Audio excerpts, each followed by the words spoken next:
नमस्कार, मैं ज्योतिषाचार्य संजीव। आज के इस विषय में आपको हम बताएंगे कि पश्चिम दिशा के वास्तु के बारे में। अगर आपका मकान पश्चिम दिशा की ओर है, तो आपके लिए शुभ है अथवा अशुभ, इस बारे में बताएंगे। साथ ही यदि अशुभ स्थिति में है, तो किस उपाय से आप अपने मकान को बिना तोड़े शुभ स्थिति में ला सकते हैं। बहुत ही महत्वपूर्ण विषय है। वास्तुशास्त्र यानी वास्तु, इसका सीधा सा मतलब है कि बस धातु, बस माने निवास करना। हम जहाँ पर रहते हैं, जिस स्थान पर रहते हैं, वो स्थान हमारे लिए कैसा है, हमारे लिए सकारात्मक है अथवा नकारात्मक। जो समाजशास्त्री हैं, पुराविद हैं, उन्होंने अपने अध्ययन से ये ज्ञात किया कि मनुष्य जब जंगलों में रहता था, तो उसने सबसे पहले प्रकृति का आश्रय लिया। प्रकृति का मुख्य साधन था पेड़ पौधे, क्योंकि सबसे पहले सृष्टि के प्रारंभ में जब मानव सृष्टि पर आया, तो प्रकृति में वनस्पतियों की ही उत्पत्ति हुई। तो मनुष्य ने सबसे पहले वनस्पतियों का, पेड़ पौधों का आश्रय लिया। इसीलिए जब हम अपना भू के लिए मकान भवन बनवाते हैं, तो सबसे पहले यही व्यवस्था करते हैं कि उस भूखंड में, हमारे भवन में कौन सी लकड़ी होगी, क्या होगा, प्राकृतिक वातावरण वहाँ का कैसा होगा। आज भी हम ना चाहते हुए भी प्रकृति के आश्रय को नहीं छोड़ सकते, और यदि हमने प्रकृति के आश्रय को छोड़ दिया, तो हमारे सामने बहुत सी कठिनाइयाँ जीवन में आती हैं। अभी 2019 में, जिसको कि हमारे वैज्ञानिकों ने कोविड-19 नाम दिया, ये क्या था? ये वास्तविकता में प्रकृति के दोहन का परिणाम था। हमने प्रकृति के साथ आश्रित रहना छोड़ दिया। हमने इतने संसाधन बना लिए कि हम प्रकृति से दूर होते चले जा रहे हैं। इसलिए हमें प्रकृति के सामंजस्य के साथ ही अपना भवन बनाना है, और यदि पहले से बना हुआ है, तो हमें प्राकृतिक वातावरण को इस प्रकार से बनाना है कि कहीं से भी नकारात्मक ऊर्जा हमें प्रभावित न करे। तो निवेदन है कि अंत तक वीडियो में बने रहिए और समझने का प्रयास कीजिए कि पश्चिम दिशा का वास्तु जो हम बताने जा रहे हैं, ये आपके लिए कितना महत्वपूर्ण हो सकता है। आपका यदि मकान बना हुआ है और पश्चिम दिशा की ओर दरवाजा है, तो वो कितना सकारात्मक है आपके लिए अथवा कितना नकारात्मक है। तो चलते हैं विषय की ओर। हमने इस डायाग्राम के माध्यम से आपको समझाने का प्रयास करेंगे। ये जो हमारे नए वास्तु के विद्वान हैं, या जो वास्तु सीखना चाहते हैं, उनके लिए भी बहुत महत्वपूर्ण है। इस वीडियो में हम, हो सकता है कि जो विद्वान वास्तुशास्त्री हैं, उनको हमारी बात कुछ अच्छी ना लगे, क्योंकि वैदिक वास्तु के अनुसार आज हम हर स्थिति में स्पष्ट बोलने का प्रयास करेंगे। तो वीडियो को कृपया अंत तक देखिए और समझने का प्रयास कीजिए। जो जिन लोगों का मकान पश्चिम दिशा में है, उनके लिए तो ये बहुत ही अधिक महत्वपूर्ण होने वाली है वीडियो। तो इसको हमने ईस्ट दिशा मान लिया, ये साउथ, ये वेस्ट और ये नॉर्थ। जैसा कि सभी वास्तु के विद्वान बताते हैं, और हमारे वास्तु, वैदिक वास्तु के ग्रंथों में भी ये लिखा हुआ है कि भुजा के 9 भाग कीजिए। तो चूंकि हम पश्चिम दिशा पर चर्चा कर रहे हैं, तो हमने पश्चिम दिशा के 9 भाग कर लिए। और हमारे वैदिक ग्रंथों में, यहाँ तक कि वायु पुराण में भी इस प्रकार का उल्लेख है कि यदि पूर्व दिशा में की ओर भवन है, तो तीसरे और चौथे भाग को छोड़कर द्वार बनाए। दक्षिण दिशा में चौथे और छठे भाग में द्वार बनाना चाहिए। पश्चिम और उत्तर दिशा में चौथे और पांचवें भाग में द्वार बनाना चाहिए। एक सामान्य सूत्र है, लेकिन 360 डिग्री पर घूमती है। किसी भी जो 18 वास्तुशास्त्र के प्रवर्तक आचार्य हैं, उन्होंने इसको प्रमाणित नहीं माना है। इसीलिए किसी ग्रंथ में इस बात का कोई सूत्र में उल्लेख नहीं है कि 9 भाग करके आप, जैसे पश्चिम दिशा की हम बात कर रहे हैं, तो चौथे और पांचवें भाग में द्वार बना लेना चाहिए। इसका सटीक प्रमाण नहीं है, लेकिन हम आपको बताने जा रहे हैं कि इसको कैसे निकालना चाहिए कि पश्चिम दिशा में द्वार कहाँ पर होना चाहिए। हालांकि उस बात का भी मैं खंडन नहीं कर रहा हूं, लेकिन इस बिना प्रैक्टिकल किए हुए, बिना वास्तु के यंत्रों का आश्रय लिए हुए आप कभी भी सटीक दिशा नहीं निकाल पाएंगे। सामान्यतया आजकल मोबाइल कंपास से आपने देख लिया कि ये उत्तर दिशा हो गई और उसी के हिसाब से आपने डिवाइडेशन कर लिया। तो यदि बना हुआ भूखंड नहीं है, खाली प्लाट पड़ा हुआ है, तो मुख्य जो होता है ब्रह्म स्थान जगह का, वो यदि खाली प्लाट पड़ा हुआ है तो आप दोनों ओर धागा रख करके आप ब्रह्म स्थान निकाल सकते हैं। लेकिन यदि बना हुआ है तो उसमें ब्रह्म स्थान को निकालने में थोड़ी परेशानी हो सकती है। उसमें सबसे अच्छा सूत्र है कि आप पूरे भवन के कमरों की और यानी लंबाई चौड़ाई नाप करके आप उस बने हुए भूखंड में भी ब्रह्म स्थान आसानी से निकाल सकते हैं। लेकिन ब्रह्म स्थान से जब आप कंपास के द्वारा दिशाओं का निर्धारण करेंगे, डिग्री निकालने का प्रयास करेंगे, तो उसमें थोड़ी कठिनाई होगी। लेकिन आप उस स्थान जो जैसे पश्चिम दिशा के वास्तु की हम बात कर रहे हैं, ये मुख्य मार्ग है, पश्चिम दिशा की ओर द्वार है, तो इस भुजा की लंबाई का आधा करके मध्य में यदि आप कंपास रख करके भुजा दिशाएं निकालेंगे तो आसानी से निकल आएगी, यदि ब्रह्म स्थान से आपको जगह नहीं मिल पा रही है। अब इसके लिए सबसे पहले आप किस प्रकार के कंपास का प्रयोग करेंगे? नॉर्थ के लिए सबसे अच्छा तरीका है कि आप टफ कंपास का उपयोग कीजिए।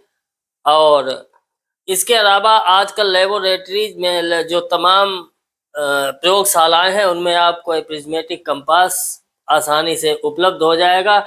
प्रिज्मेटिक कंपास से ही आप दिशा का 0 एंगल से लेकर के 0 डिग्री से लेकर के 360 डिग्री तक सटीक आप डिग्री निकाल सकते हैं। और जो वास्तु का गणितीय सिद्धांत है, उसके आधार पर भी प्रिज्मेटिक कंपास से ही दिशा का निर्धारण करना चाहिए। तो पश्चिम दिशा पर चर्चा करते हैं। सबसे पहले मान लीजिए एक खाली भूखंड है, हमने यहाँ से दिशाएं निकालने का प्रयास किया और बाईं ओर से प्रारंभ किया, तो यहाँ पर आपका आएगा 225 डिग्री से 235 डिग्री तक। ये स्थान वैदिक वास्तु के अनुसार पितृ देवता का स्थान हो गया। ये आपके पितृ देवता का स्थान है। उसके बाद 235 से 245 डिग्री तक ये स्थान दौवारिक का स्थान हो गया। और इसके बाद 245 से 255 डिग्री तक ये स्थान वैदिक वास्तु के जो 36 पद हैं उनके अनुसार ये सुग्रीव का स्थान हो गया। सुग्रीव का स्थान हो गया। ये वास्तु के से संबंधित देवताओं के नाम हैं। अब 255 डिग्री से 265 डिग्री तक ये पुष्पदंत का स्थान हो गया।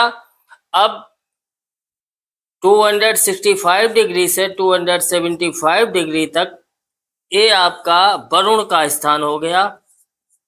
और इसके बाद 275 डिग्री से लेकर के 285 डिग्री तक ये आपका असुर नामक देवता वास्तु के अंतर्गत जो 36 पद वास्तु में असुर नामक देवता का स्थान हो गया। अब 285 डिग्री से 295 डिग्री तक ये सोर्स नाम के देवता का स्थान हो गया। अब 295 डिग्री से 305 डिग्री तक ये आपका पाप यक्ष्मा रोग का स्थान हो गया। अब 305 डिग्री से लेकर के 315 डिग्री तक ये आपका रोग नाम के देवता का स्थान हो गया। तो अब आपको अपने पश्चिम दिशा के मकान में आपको मुख्य द्वार कहाँ पर लगाना है। जैसा कि हमने पूर्व इससे पहले बताया एक सूत्र की पश्चिम उत्तर दिशा में चौथे और पांचवें पद पर द्वार बनाया जा सकता है। तो ये चौथा पद हो गया पुष्पदंत का और पांचवा पद हो गया वरुण का। यानी आप 255 डिग्री से लेकर के 275 डिग्री के अंदर आप अपने मकान का पश्चिम दिशा की ओर यदि मकान है तो वहां पर आपके मकान का मुख्य द्वार होना चाहिए।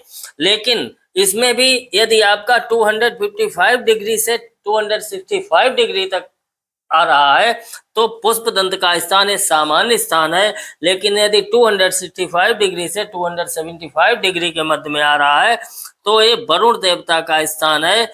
ये बहुत ही शुभ माना जाता है क्योंकि वरुण सात्विक देवता है। किसी भी पूजा पाठ में गौरी गणेश यानी जो पंचांग पूजन होता है उसमें वरुण का पूजा मुख्य होती है। तो यानी वरुण के स्थान पर जहां से आपको वरुण की दिशा मिल रही है वहां पर आपको अपने मकान का मुख्य द्वार पश्चिम दिशा की ओर रखना चाहिए।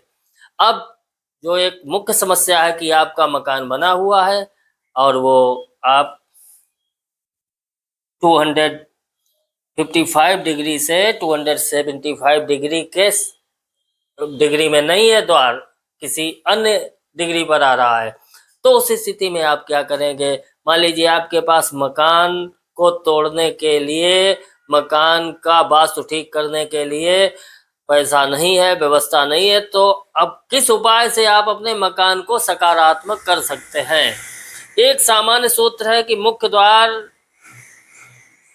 के सामने कोई रास्ता नहीं होना चाहिए, उस सामने से मार्ग न जाता हो, यानी सीधी सीधी सड़क है तब तो कोई दिक्कत नहीं। लेकिन द्वार के ठीक सामने से यदि मार्ग जा रहा हो तो वो अशुभ है।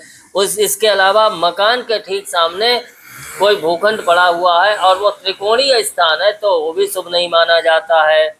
मकान के सामने कोई भी कांटेदार वृक्ष अथवा यहाँ तक कि जो वैदिक वास्तुशास्त्र के ग्रंथ हैं उनमें फलदार वृक्ष का भी होना शुभ नहीं माना गया है। यानी वृक्ष नहीं होना चाहिए द्वार के सामने। पानी का जो निकास है वो मुख्य द्वार के सामने नहीं होना चाहिए। आपके अपने घर का पानी भी मुख्य द्वार के नीचे से कभी ना निकले। और जो शौचालय का पानी है वो तो किसी भी स्थिति में मुख्य द्वार के सामने से नहीं निकालना चाहिए, चाहे किसी भी दिशा में आपका मकान हो। मकान के सामने आप बोरिंग, कुआं आदि शुभ नहीं होता है। मुख्य द्वार के सामने कोई बिजली का खंबा आदि यदि मुख्य द्वार के सामने है तो वो भी शुभ स्थिति में नहीं है। लेकिन इसका भी एक परिहार बताया है शास्त्रों में। मान लीजिए आपके मकान की चौड़ाई या लंबाई जिसमें आपका मुख्य द्वार है, उस मुख्य यानी जो लंबाई अथवा चौड़ाई से यदि दूने परिमाण से अधिक दूरी पर हो, मान लीजिए 10 फीट आपकी मकान की चौड़ाई है और उसी में आपका द्वार बना हुआ है, तो यानी 20 फीट से अधिक दूरी पर यदि कोई कुआं, तालाब, पेड़ पौधा या मुख्य मार्ग है तो उससे वो दोष अपने आप नष्ट हो जाता है। तो मैं बता रहा था कि यदि 255 डिग्री से 275 डिग्री के डिग्री में यदि मकान का मुख्य द्वार पश्चिम दिशा में नहीं है और अन्यत्र किसी डिग्री में आ रहा है तो उस स्थिति में क्या करना चाहिए। आप अपने द्वार पर काले घोड़े की नाल को लगा दीजिए।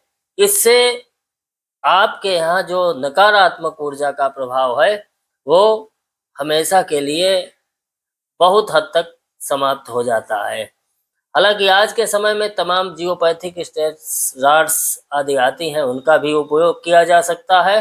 तो पश्चिम दिशा में जो काले घोड़े की नाल है उसको लगाने से सकारात्मक ऊर्जा का प्रवाह बहुत अच्छा होता है। कोई भी नकारात्मक ऊर्जा का प्रवेश आपके मकान में नहीं होगा, आपके भवन को प्रभावित नहीं करेगा, आपके मुख्य द्वार को प्रभावित नहीं करेगा यदि आपने मुख्य द्वार पर काले घोड़े की नाल को लगा दिया। और यदि शुभ दिशा में भी यानी 265 डिग्री से 285 डिग्री के मध्य में भी यदि आपका मुख्य द्वार है पश्चिम दिशा में, तब भी आप काले घोड़े की नाल को मुख्य द्वार के ऊपर लगा सकते हैं। इसके अलावा एक उपाय और इसके साथ में कर देंगे तो बहुत अधिक शुभता में वृद्धि हो जाएगी। प्रवेश द्वार में अंदर की ओर आप कॉपर के सूर्य आसानी से बाजार में मिल जाता है। हालांकि घोड़े की नाल ढूंढने में थोड़ी कठिनता रहेगी, तो आप घोड़े की नाल के साथ मुख्य द्वार में प्रवेश करते ही अंदर की ओर, यानी जो तांबे का सूर्य आप लगाएं उसका मुख पूर्व की ओर हो, उसको लगा देने से और अधिक शुभता में वृद्धि हो जाएगी। आपके घर में जो सकारात्मक ऊर्जा है उसका प्रवाह निरंतर बना रहेगा। इन दो छोटे उपायों से पश्चिम दिशा का आपका संपूर्ण वास्तु दोष बहुत हद तक ठीक होने की संभावना रहेगी। तो आज की चर्चा में बस इतना ही, और किसी भी प्रकार की जानकारी के लिए, शंका समाधान के लिए स्क्रीन पर दिए हुए मोबाइल नंबर पर आप हमसे संपर्क कर सकते हैं। धन्यवाद।